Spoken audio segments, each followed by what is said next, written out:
What's going on, guys? Army-Firedawg is back again, and today I actually have a review time of the Edifier, the W855BT, or Bluetooth.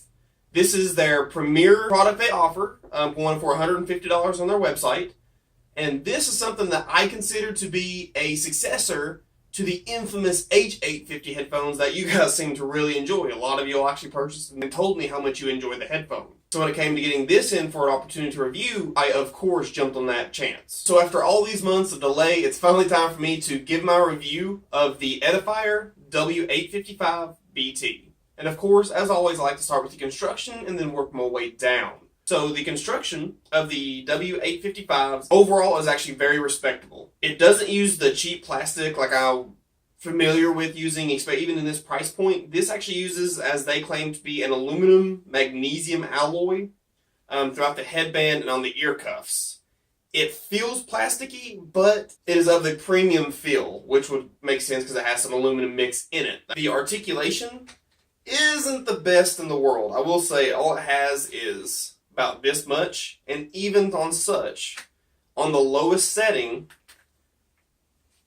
it fits my size head. So with that being said, this may not be a good match for those of you with smaller heads. There's not a whole lot of articulation between the horizontal movement of the ear cups. That's about all you get. Whatever you can see in the camera, that's about it.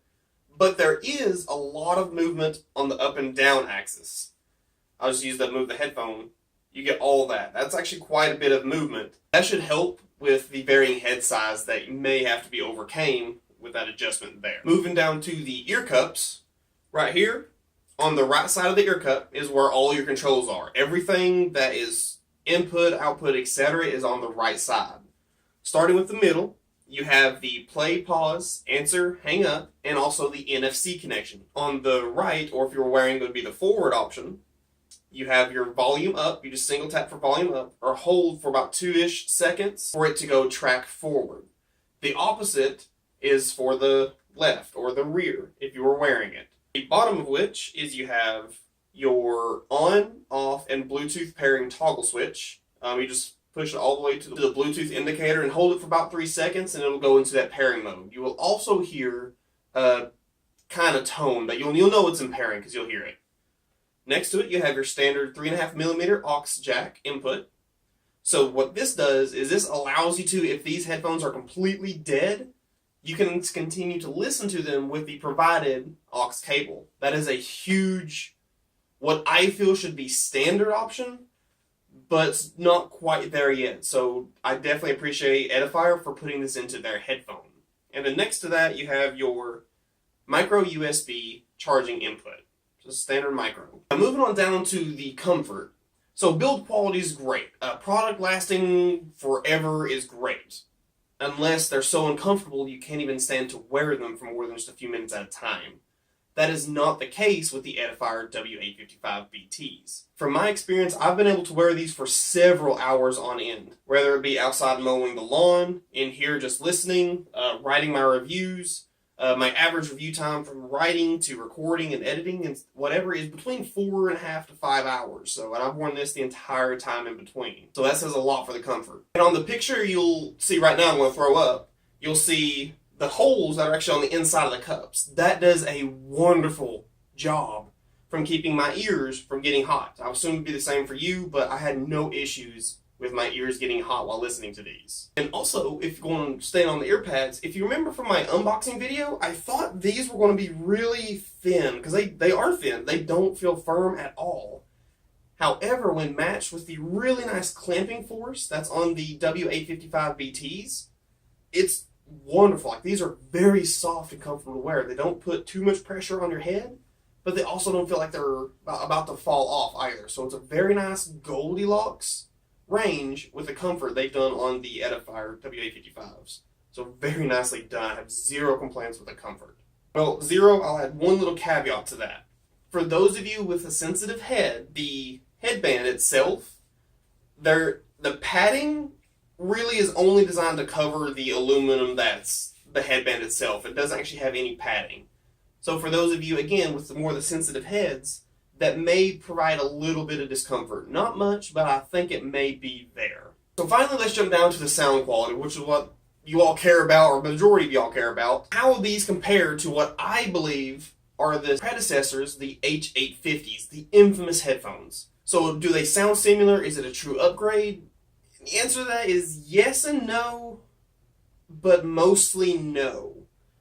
Now, both of these are still very bass-heavy headphones. The H850s, by far, are the most bassiest of the two.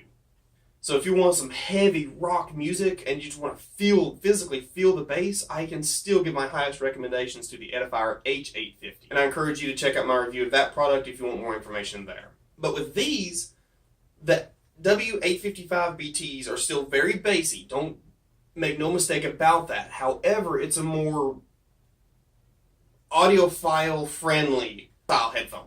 As in, though it's still bassy, it has much better extension into the mids and even the treble range.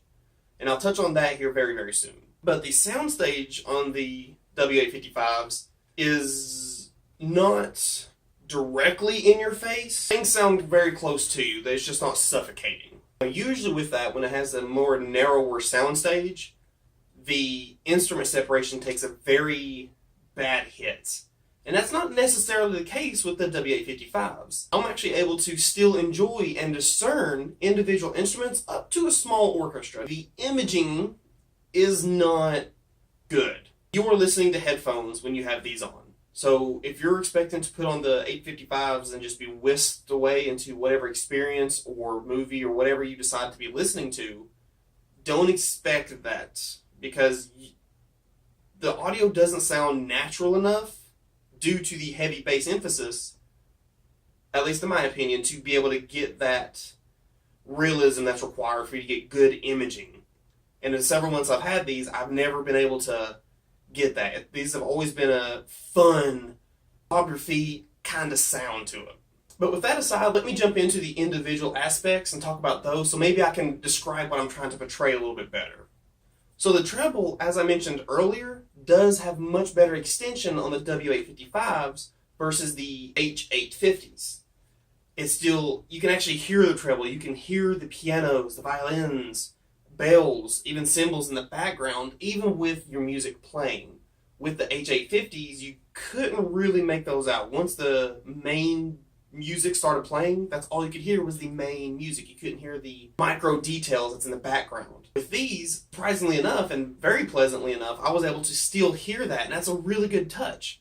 I love hearing the micro details of any headphone, especially one that is designed to be a fun headphone. These are not designed to be an audiophile headphone. Now moving down to the mids. The mids, as you all well know, are my favorite aspect of the audio. That's where the soul lies. That's where the emotion of the artist is. And I do unfortunately have to say I was not impressed with the mids on these. The bass does kind of, not overly, but it does kind of swallow up the mid section, so they're subdued because they still have a V-shaped sound curve to it, but it's just, you can definitely tell there's a bias to the lower notes. For example, listening to a female artist, one of my favorite is Utada Hikaru. She sings Sanctuary on Kingdom Hearts, but she has a gorgeous voice, and it's not necessarily super high-pitched, but when listening through the W855s, she does sound a couple octaves lower, if I'm using the right terminology. Apologies if I'm not, but she sounds a couple notes lower than what I know she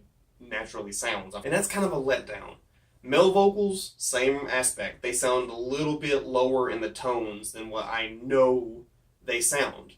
So that's about all I have to say about the mids. You can still hear the vocals, it's just, they don't sound natural. I don't have any of that body that I don't get any emotion from the mids that I personally look for. Again, not necessarily what these are going for, just a personal, what I look for wasn't received.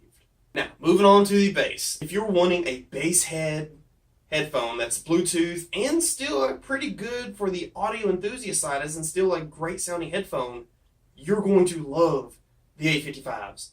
They have a heavy hitting bass. Not as heavy as the H850s, but still very enjoyable, very impactful, great sub bass. You can feel, and if you read my written review, which of course will be linked in the description box down below, I list a couple songs that I use when I want to listen to bass. Now there does exist quite a bit of decay in this. It is very slow withdrawn. It's not a hit and leave. It's a is an exaggerated decay response and is a little bit bloated outwards. So it's to more emphasize that bass presence. So it's not an accurate bass either. It's not super tight. It's just a fun... Honestly, I can relate this bass to what the Beats headphones have. It's a very bloated, emphasized bass structure. So for those of you who like that level of bass but want a better quality headphone that's not as expensive, I strongly concur you to look at these and try the W855s out. I think you'd be rather impressed. So, in conclusion, guys, Edifier has yet again, I've tried, I think this is their 4th or 5th product I've reviewed for them over the years, and I am continuously impressed by them. What they offer versus what they charge to what area of sound they were going for is absolutely spot on. They never claim to be an audiophile grade sound. If you want the audiophile sound, then you want to check out the Stax brand, which Edifier owns. Edifier is the parent company of that company. But these are made wonderful to listen to. You can listen to them, at least I have, for several hours, well in excess of 4 to 5 plus, without any issues. The microphone that's built in, I didn't touch on this earlier, is actually really nice. I never received any complaints when listening to the mic. In fact, most of the time, people didn't even know I was talking through headphones. They thought I was still talking through my normal phone. So that's a cool feature to have as well. But, guys, that is actually it for the review of the Edifier W855BT. If you have any questions or if there's anything I may have missed you would like me to clarify a little bit more, please let me know in the comments down below. Also, as you can tell, I'm standing up versus sitting down in my chair. So let me know how the acoustics are. Let me know what you think. Do you like the approach? Do you think I should go back to sitting down in a chair? Give me some feedback. I want to try some new things for the channel. Also, like I said earlier before, my academy. I'm wanting to do better. I'm wanting to become a more professional looking reviewer for you guys, but I still want to be personal. That's why I'm asking you guys, what do you think of this? Give me some input and output. I'm trying to do things so I don't have as much echo here. But it's a work in progress. But anyway, guys, as always, my name is Army-Firedawg. It has truly been a pleasure, but most importantly, please ask you all, my friends, stay safe.